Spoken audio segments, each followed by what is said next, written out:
सीमा गर्मियों की छुट्टियों में अपनी नानी के गांव आई थी। सीमा नानी के घर पहुंचने के बाद अपनी नानी के पैर छूती है और उनसे आशीर्वाद लेती है। तभी उसकी नानी उससे कहती है, इतनी बड़ी हो गई मेरी सीमा, चल जल्दी से हाथ मुंह धो ले, मैं तेरे लिए खाना लगा देती हूँ। भूख लगी होगी ना? हाँ नानी, भूख तो लग रही है मुझे, आपके हाथ के बने हुए पीले दाल और चावल खाने की। कितना टाइम हो गया है मुझे आपके हाथ का बना हुआ दाल चावल खाए हुए। तू तो नौकरी में व्यस्त थी, तो तुझे कहाँ से टाइम मिलेगा अपनी नानी के लिए? और जब इतने टाइम बाद आई है तो ज्यादा टाइम के लिए रुक कर जाएगी तू। हाँ नानी, इस बार पूरे 2 महीने के लिए आई हूँ। सीमा की नानी अंदर जाकर उसके लिए खाना बनाने लगती है। सीमा कमरे में अकेली होती है, तभी उसे किसी औरत के रोने की आवाज सुनाई देती है। वो कभी खिड़की से बाहर झांकती है तो कभी दरवाजे से बाहर झांकती है। उसे समझ में नहीं आ रहा होता है कि आखिर रो कौन रहा है। तभी नानी खाना लेकर आ जाती है। वो अपनी नानी से कहती है, नानी, कोई औरत रो रही है क्या? मैं जब से यहाँ आई हूँ तब से मुझे यहाँ किसी औरत की रोने की आवाज आ रही है। हे भगवान, कहीं ये वही तो नहीं? बोलो ना नानी। अरे कोई नहीं रो रहा, ये तेरे मन का वहम है। और तू ना अब खाना खा ले, ज्यादा यहाँ वहाँ की बातों में ध्यान मत दिया कर। जल्दी से खाना खा और फिर मेरे साथ आ जा मेरे कमरे में, दोनों बैठकर खूब सारी बातें करेंगे। ऐसे ही अगले दिन सीमा अपनी नानी के साथ गांव के बाजार जा रही होती है। उसी रास्ते में फिर से किसी औरत के रोने की आवाज आती है। वो अपनी नानी से कहती है, अरे नानी, क्या सच में तुम्हें अभी भी किसी औरत के रोने की आवाज नहीं सुनाई दे रही? मुझे किसी औरत की बहुत बुरी तरीके से रोने और चीखने की आवाजें आ रही है। मैं बहुत परेशान हूँ नानी, आखिर ये कौन है? मुझे लगता है कि सीमा को शहर भेज देना चाहिए, यहाँ रहना उसके लिए ठीक नहीं। नानी बोलो ना, आप चुप क्यों हो जाती हो? सीमा, तू घर चल, मुझे तुझसे बहुत जरूरी बात करनी है। नानी सीमा को घर ले आती है और सीमा से कहती है, सीमा, कल सुबह तू शहर वापस चली जाएगी। अरे अचानक? आखिर क्या बात है नानी, आप मुझे ऐसे जाने को क्यों कह रही हो? मैं बस जो कह रही हूँ उस पर ध्यान दे। तू कल सुबह यहाँ से चली जाएगी, और ये बात मैं कोई मजाक में नहीं बोल रही। तू कल जाएगी तो मतलब जाएगी। अरे नानी, चली जाऊंगी मैं, ठीक है, पर आखिर बात क्या है ये तो बता दो। मम्मी से कोई बात हुई है या फिर मुझसे कोई गलती हुई है जो तुम मुझे अचानक से जाने के लिए बोल रही हो? देख सीमा, रात बहुत हो चुकी है और मुझे इस बारे में कोई बात नहीं करनी। चल, अब चल के मेरे साथ सो जा। सुबह की बस पकड़कर तुझे शहर भी तो जाना है।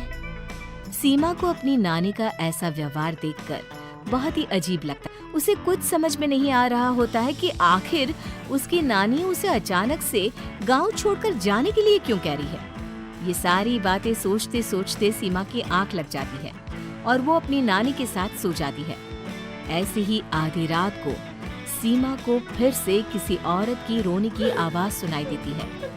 वो उस औरत की आवाज सुनकर बार बार करवटें बदल रही होती है और तभी उसे सपने में भी एक अजीब सी औरत की परछाई दिखाई देती है, जो इतना चीख चीख कर रो रही होती है कि सीमा डरकर उठ जाती है।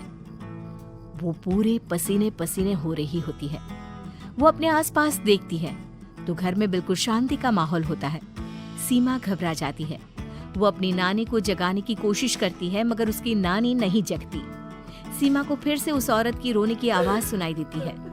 आखिरकार सीमा अपने आप को रोक नहीं पाती और वो घर का दरवाजा खोलकर बाहर निकलती है। आखिर ये माजरा क्या है? आज तो मैं पता करके रहूंगी।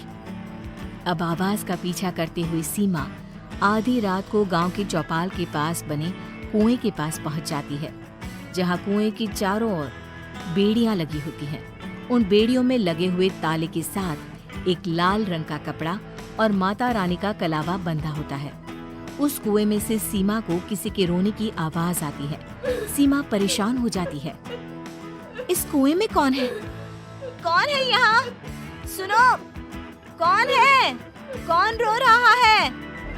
वो चिल्ला चिल्ला कर पूछती है और साथ ही लोगों को जगाने की कोशिश करती है, मगर किसी को भी उसकी आवाज सुनाई नहीं देती।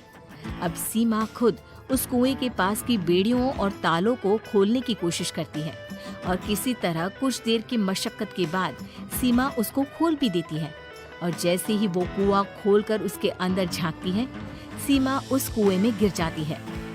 इतने में उसकी नानी की नींद भी खुल जाती है और सीमा को पास ना देखकर नानी परेशान हो जाती है। नानी घबराकर पूरे घर में उसे ढूंढने की कोशिश करती है, जिसके बाद उसकी नानी और सभी लोग उस खूनी कुएं के पास जाते हैं और सीमा की नानी कुएं के पास खड़ी होती है। सभी गांव वालों और सीमा की नानी को सीमा के चिल्लाने की आवाज आती है। बचाओ! कोई मुझे बचाओ! मेरी बच्ची, हम आ गए, हम तुझे बचा लेंगे। नानी, मुझे यहाँ बहुत डर लग रहा है। यहाँ इंसान की कटी हुई मुंडियाँ, हाथ, पैर और कंकाल है और खून भी है। नानी, मुझे डर लग रहा है। आप सब मेरी मदद कीजिए, नहीं तो ये खूनी कुआं मेरी बच्ची को भी खा जाएगा। अरे मुझे तो ये समझ में नहीं आ रहा कि आखिर इस खूनी कुएं को खोला किसने। सालों पहले इसको इतनी मुश्किलों के बाद तांत्रिक बाबा ने बंद किया था।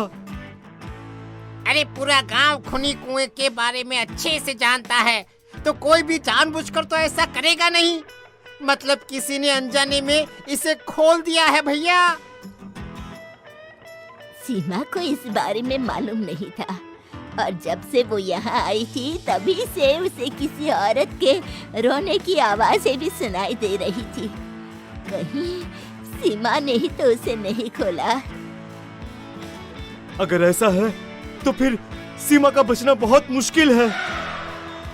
वहीं कुएं के अंदर सीमा रोते हुए बैठी होती है कि उसे आवाज सुनाई देती है जो कुएं के बाहर खड़े गांव वालों में से किसी को सुनाई नहीं देता। आज सालों के बाद मुझे ताजा खून मिलेगा।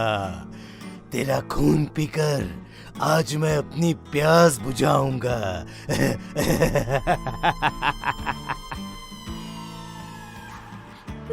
कौन है? कौन है? मत मारो प्लीज, मुझे जाने दो प्लीज। मैंने किसी का क्या बिगाड़ा है? वो तुझे मरने के बाद पता चल ही जाएगा। जितने में गांव वाले और सीमा की नानी कुछ सोच पाते हैं, उतने में उन्हें सीमा के चिल्लाने की आवाज आती है और अगले ही पल सब शांत हो जाता है। क्या हुआ? सीमा, मेरी बेटी। माफ करना बहन, लेकिन अब सीमा वापस नहीं आएगी। हमें एक बार फिर से कुएं को बंद करना होगा। गांव वाले तभी तांत्रिक को बुला कर लाते हैं। एक बार फिर अपनी शक्ति से तांत्रिक बाबा उस कुएं को हमेशा हमेशा के लिए बंद कर देते हैं और वहां एक बोर्ड लगा दिया जाता है कि यहाँ आना मना है।